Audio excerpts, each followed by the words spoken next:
So moving on to other things that WWE has been doing that now seem to at first be innocent, but now be a little more apparent, and that is fearing AEW, or at least trying to just put a hurting on them, right? Because that's the only way to put it. We're coming off a weekend in where WWE, for the second consecutive year, decided to air their NXT Battleground PLE right up against AEW's Double or Nothing.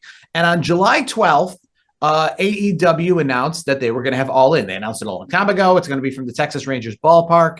And they actually preemptively moved it earlier onto the afternoon, fearing that WWE was going to put on another Saturday night's main event in the evening. Well, WWE did do that, and then they doubled down and saying that they're also going to now host NXT Great American Bash in the afternoon directly up against AEW All In. And listen, business, I understand, and we've talked about it, about the topics before related to moving WrestleMania and such, about making the most amount of money.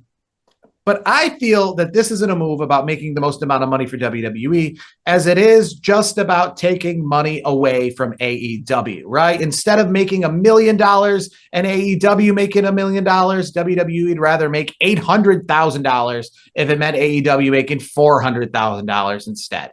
That's what this is all about. It's all about the idea of just taking some eyeballs off of their product. And the fact that WWE's already kind of penciled into the Peacock deal, and the fact that it's free TV essentially with a subscription versus pay-per-view, the idea is that, hey, if we can just get some less people to buy these AEW pay-per-views, not necessarily make more money on our end. Arenas are only so big, right? We can only fill them as much as we can. The idea is to just take a few eyeballs off of AEW. And it was actually announced during this recording that WWE is going to air an episode of NXT from the ECW Arena in Philadelphia 1 week prior to AEW going on to their 6-week residency of holding AEW shows from there, essentially trying to burn out fans earlier before those 6 weeks start for AEW moving to Philadelphia. Is it really burning out? Because,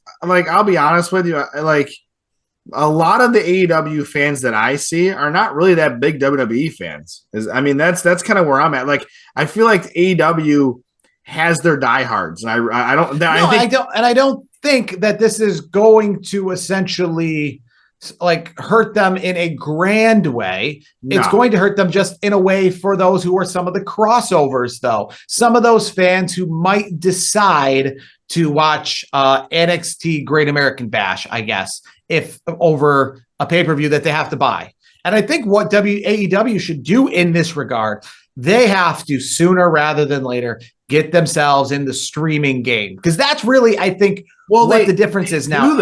They do, but you have to pay extra, don't you? Well, yes, pay, but I mean, get themselves in the streaming game, because here's the issue. I'll be 100% honest with you, and that is AEW pay-per-view over NXT. I mean, these are fine pay-per-views for NXT, right? They're great. They're developmental. They're as good as they could be. But the truth be told, and we've talked about this before, these pay-per-views, whether you like it or not, from an AEW perspective, are much more important, right? It's like saying, yes, the NBA is a big deal versus college basketball. But you're probably more apt to watch college basketball if it's a championship game versus an NBA regular season game or an NBA G League game at that level, right? So we all, as a fan of myself, who's both, right? Who's mostly WWE. I am definitely more WWE than AEW, but you're not putting an WWE pay-per-view up against Double or Nothing. You're putting an NXT pay-per-view against Double or Nothing and against All In. So I'm more apt to watch the AEW event in that circumstance. But where AEW suffers is the fact that they're a pay-per-view. So some fans like myself might say, you know what, NXT, that's really AAA baseball. But if I can watch it for free versus having to pay $50, well, that might get me to watch essentially the lesser event. It's smart by WWE. It really is. And here's the thing. You already alluded to it. The NXT pay-per-view, they're pretty good. And, we'll talk more about it in a minute, but the most recent pay-per-view that we just had, Battleground, it was a quality pay-per-view, as was AEW's pay-per-view. I don't think it's smart on the end of making the most amount of money, I think it's smart on the way of just trying to hurt AEW because 100%. let's be real. A couple weeks ago, Backlash took place on a Saturday, right? And we've talked about this before. Saturdays are great days for pay-per-views if you're somebody who wants to sit and watch a pay-per-view on a Saturday, right? The problem with pay-per-views on Saturdays, though, is that other things in the world exist. I went to a wrestling show that existed, that doesn't exist on a Sunday. Sunday, the world of independent wrestling on a Sunday is very few and far between, but Saturdays, it's chock full. And on a Saturday, I went to an independent wrestling show and there was about 1,000 people there who are professional wrestling fans, most likely WWE fans, because come on now, for real, right? So those are 1,000 people, though, who at that moment weren't watching WWE. And I can imagine that's times whatever across the entire globe of people who are going to other events. And they watched California. it later. They watched it later. Yes, yeah. Right? But the idea was at that moment, right? There were some people who weren't giving their money and their attention to WWE at that time, right? They could watch it later, absolutely. But they were not giving all. Now, if WWE, though, was on a Sunday night, right, they would have the audience that they had already, plus all of the people like myself, because it's the only game in town. So if WWE wants the most amount of eyeballs on NXT Great American Bash, do you think it's going to be at 2:00 up against an AEW pay-per-view when there's potential that one person like myself who might buy the pay-per-view or go to the pay-per-view or go somewhere to watch the pay-per-view, or when they're on a night where they're literally all by themselves? NXT Battleground, right? Got probably a fine rating, did a good job, sold the arena out that they needed to sell out. But I think it would have actually done better and made more money if it was on a night in which had nothing else going on, because you would have had both the AEW fans who are crossover fans and the WWE fans who are crossover fans. It's just the idea of like the fact that weekend alone in July, they're going to have Saturday Night's Main Event, Evolution, and NXT Great American Bash, right? They're trying to essentially get people to travel to Atlanta instead of traveling to Texas.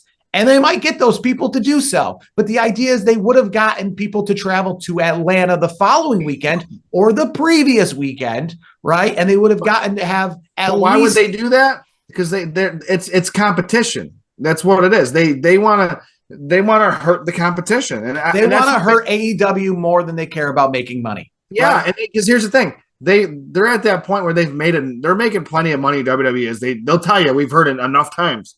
So I to that point, they don't. I think to your point too, where they might not make as much money, but if it's taking money out of the pocket of their competitor, that's actually a bigger gain in their eyes, I would say. So here's the thing. I don't think it's a bad thing, because you know what? Like, wrestling fans are going to watch what they want to watch. And you know what? You're going to have pockets of people that will pay the $50 for AEW because they want to watch a live pay-per-view.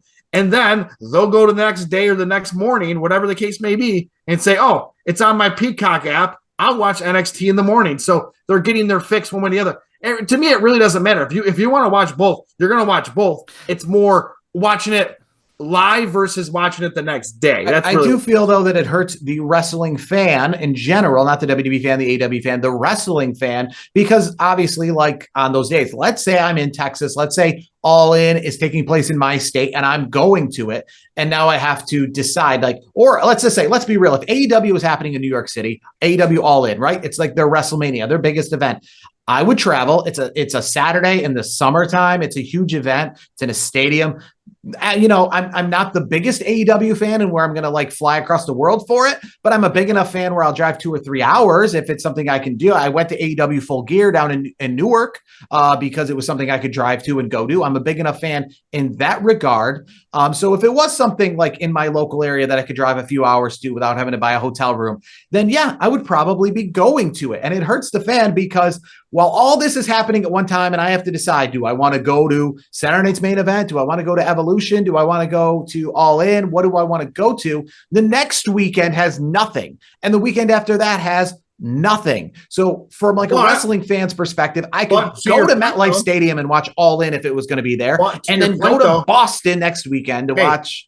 Here's what I'll say, though. Like, and you've talked about it before, like, you don't like to necessarily watch pay-per-views and premium live events on a Saturday because there might be a band you want to go see 3-4 hours down the road. So here's the other thing. Think of it I'm playing devil's advocate here. If it's all stacked in one weekend, that frees you up for other weekends to go to other shows to get out of wrestling. Yes, I do understand that, but I'm just, I guess, saying from a wrestling perspective, right? It's like again, we've used these analogies. You're a huge football fan, right? It's like the idea of having, like the NFC Championship game and the AFC Championship game on at different times, because then you can 10 million people or 100 million people can watch one, and then 100 million people can watch the other. You know what I mean? If they're on at the same time, 50 million, or maybe one has 80 million and one is 20 million. And the idea is that if two are on at the same time, you just can't have 100% of the audience. So All In could have 100% of the audience, and Saturday Night's Main Event could have 100% of the audience. But if you got, or NXT in this instance, but if you're obviously on at the same time, it's just not possible. So they're more interested in making sure that AEW has less than they having more. Well, here's the thing, though. I'll play devil's advocate again on this one. So, obviously, anyone that follows this, our show knows how big of a football fan I am. I think that's kind of an obvious thing. You've known that for years. We've been friends for years. But if you really want to watch both, and hypothetically they're on at the same time, I'm going to watch the one I'm more interested in first. And then there's this thing called a DVR, or NFL has like an NFL Plus where you can watch it a little bit later. So, and here's the thing. That's the other thing too. You have to have a little bit of self-control in some aspects where you have to stay off social media, which, let's be honest, that can be a tough thing for a lot of people these days, where everybody's on their phones 24/7. So if you don't want to get spoiled by, watching social media while the other game's in commercial, then you know what? Have the self-control. Watch. I guess the idea is that we just have to maneuver these things a lot. It's funny because I talk a lot of people talk about how nowadays things like fast food is just so much more expensive than it was when we were younger. 100%. And the prices are shooting up. And I play devil's advocate to that and say, listen, it's not really much more expensive if you know what you're doing. If you got the apps, you got the coupons, you got all those kind of things. But people will then say, but you shouldn't just have to finagle the system. I shouldn't have to sneak candy into the movie theater to get a deal on it. They should just make it a reasonable price. You never done that? Well, you do. You have to, right? You have to sneak stuff into the movie theater. You go to the dollar store before the movie. You have to find a way to finagle these systems instead of them just not having to make us have to do that to begin with. That's all I'm saying. And I will say for AEW, with their counteractive, their best measure here is to find a way to get on a streaming service where the pay-per-views are just like WWE, and that's no additional cost sooner rather than later, so that people like myself don't have to say, well, or more importantly, there's just the fringe fans who are maybe 50-50 who are going to pick the free versus the pay. But then when you start to get free versus free, then the decisions become a little bit different. And yes, AEW is never going to catch up to WWE. That's fine. That's just not going to happen. And that's why I think it's just strange that WWE is spending so much time worrying about AEW and trying to cost them any amount of viewers, because they're head and shoulders above them. We know AEW has that, that deal in place with Max. We all know that. That's obviously one of the places where you can watch it. The thing that kind of, I don't know what, maybe they just haven't gotten the deal done where the price is reasonable, where they have the Max, a different version of Max, where it's like Max and then Max, for your AEW audience, where it's like you add on an extra, I don't know, $7-8 a month, and you're guaranteed to watch every pay-per-view that AEW puts out. You're paying a little extra, and then you still get pay-per-views at cost. I mean, that's the way. I mean, WWE obviously does the PLEs, and I guess here's a question I'll ask you in relation, because now everything's called PLE. Yeah, and that is Saturday Night's Main Event in general. If you're talking to a non-wrestling fan and they're asking what the difference between Backlash, Money in the Bank, and Saturday Night's Main Event are, what would you tell them? Honestly, I wouldn't tell them anything. I would just say it's wrestling on a weekend versus wrestling on a weekday. That's all. That's so Saturday Night's Main Event is the same as Backlash or Money in the Bank. It's because now obviously we don't have pay-per-view anymore. No. So it's a big show on Saturday night. So Saturday Night's Main Event, if you have tickets to that, it's like having tickets to Backlash. And here's the thing, the allure with Saturday Night's Main Event too is, there are a lot of people out there that still have antennas. I'm one of those people where it's like, oh, by the way, it's free. You don't need that. You don't necessarily need to have an app for this because there are people that are, that still have the antennas. If anything, Saturday's main event, then you're saying is bigger than Backlash because of that fact, because it's on both your regular TV, but then it's also on Peacock, right? I mean, so if you have Peacock, you have all of them. If you have antenna only, you only have Saturday's main event. So it's I guess in that aspect, yeah, I guess to that point, yes. But to me, how I would explain it to maybe a casual fan is I would just look at it like it's just you have your SmackDown on Friday, you have your Raw on Monday, and then you have these type of shows on the weekend. So I would call it weekday wrestling versus weekend wrestling. That's how I look at it. I guess if they ask, what makes weekend wrestling different than weekday wrestling? It falls on the weekend. That's what it is. So you would essentially say, hey, I got tickets for Backlash or I got tickets for Monday Night Raw. They're the same thing. In a sense, yes, because you're not. The thing is, like you would know this pretty well because you've gone to a ton of pay-per-views over when it was pay-per-views.